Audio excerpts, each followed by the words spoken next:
செருப்பை காணிக்கையா சாமிக்கு படைக்கிற ஒரு கோவில் பத்தி உங்களுக்கு தெரியுமா? இரவு நேரத்துல இந்த செருப்பை கருப்பசாமி போட்டுக்கிட்டு நடக்கிறதாவும், அதனால அந்த செருப்பு தேயறதாவும், அந்த செருப்பை கருப்பசாமி பயன்படுத்தியதுக்கான மண் சோடுகள் எல்லாம் அதுல இருக்காமா.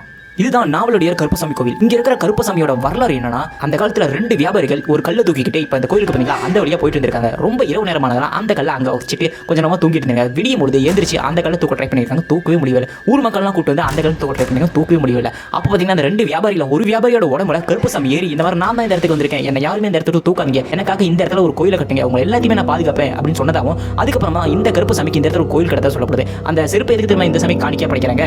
இந்த இடத்துல பக்தர்கள் நோய் நொடி கஷ்டம் அதெல்லாம் தீர்ணுங்கிறதுக்காக இந்த கோயிலுக்கு வருவாங்க. வந்து அவங்களோட கஷ்டங்கள் தீர்ந்த பிறகு கடவுள் கஷ்டப்படக்கூடாது, சோ அவரு நடக்கும் பொழுதும் கஷ்டப்படக்கூடாது, எந்த விஷயத்திலுமே கஷ்டப்படக்கூடாதுன்னு சொல்லிட்டு அந்த கடவுளுக்கு செருப்பை காணிக்கையா படைச்சிருக்காங்க. சோ இந்த மாதிரி எங்கேயுமே படைக்க மாட்டாங்க. சோ கருப்பசாமி காவல் தெய்வமா இருக்காரு, அவர் இந்த ஊர் சொத்து மேல இருக்கும், இந்த ஊரை காவல் காத்து போக வேண்டியதா இருக்கும், அதுக்காக முள்ளெல்லாம் குத்தக்கூடாதுங்க. இந்த கடவுளுக்கு இந்த கருப்பசாமிக்கு செருப்பை காணிக்கையா படைச்சிருக்காங்க. சோ இப்போ வரைக்கும் பாத்தீங்கன்னா அந்த கோயில் அரச மரத்துல ஏகப்பட்ட செருப்புகளை காணிக்கையா அந்த மக்கள் தொங்கிட்டு இருப்பாங்க. இரவு நேரத்துல கருப்பசாமி பேசுற சத்தமும் கருப்பசாமி கத்துற சத்தமும் இந்த கோயில் அடிக்கடி கேட்டிருக்காங்க. அந்த சமயத்துல குதிரை கணிக்கிற சத்தமும், அதே இரவுல வெளியில இருக்கிற நாய்களும் ஊழ சத்தம் ஏகப்பட்டது கேட்டிருக்குமா.